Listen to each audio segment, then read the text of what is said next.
For the last 3 years, we've been following a story that touched our hearts here at News 4. A 5-year-old boy was severely injured in a hit-and-run accident. He was left with one side of his face nearly destroyed.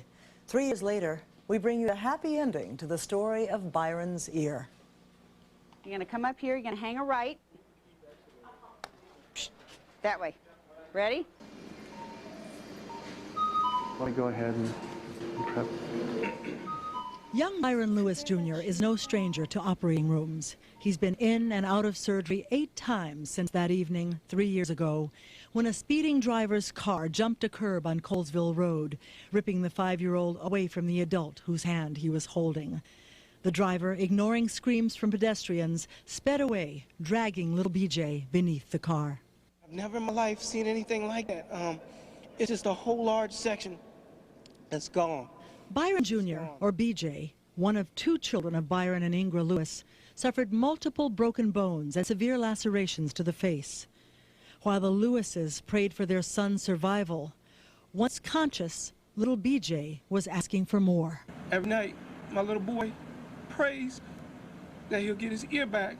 Hearing of BJ's plight on News 4, plastic surgeon Craig Dufresne and Bob Barron made it their mission to help BJ get his wish. When I first saw him, he didn't smile. He was very hurt that he didn't have an ear. People would make fun of him, and he even said once, "Daddy, when I get my new ear, does this mean I won't have to fight in school anymore?" Bob Barron is a former CIA disguise expert who decided at retirement to use his incredible skills to help people who need him.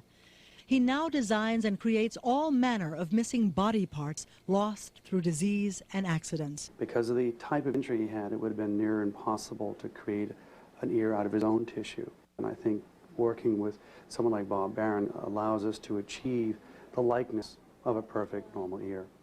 Dr. Dufresne's job would be to prepare the site through surgery for the prosthetic ear. The objective was to open the ear canal so that Byron could hear better and have an underpinning onto which his new ear could attach securely. Because he was a very active little fellow, and we want him to be able to get through all the normal playing without having any problem. As a very active youngster, Byron was constantly knocking out stitches and the like, requiring many return visits and at least one more surgery over the last year. 3 years after that devastating accident, Byron is still anxious for an ear. At 8 years old now, his broken bones and other injuries may be forgotten, but his missing ear is a visible reminder of his ordeal. I took an impression of his normal ear, and this is the impression. It's of stone. And then I put a piece of clay next to this, and I sculpt a mirror image of his ear, making it look exactly like his normal ear. For instance, if this were a sculpture all finished, you can see that it is identical to the other ear in a reversed image. The detail and color perfected with all the subtleties of human flesh. And then the moment of truth. When you go to school, this is the way you're going to put your ear on. You're just going to press it, okay, just kind of like that. Whoa, I didn't press too hard, did I? Huh? Am I okay? Does that feel okay for you? Yes. Okay. Looks good. BJ, you look good, man. No. All right. Just makes me so happy. And when I look at that, I no longer have to tell him to turn a particular way for his pictures. He can show his whole face. So I'm just so excited to see my baby really look whole again. Dr. Dufresne and Mr. Barron, I could say that they're 2 of the wise men who came to my family and blessed us. And we'll be eternally grateful for what they've done. What do you think? I like it. They look the same? Exactly the same? Yes.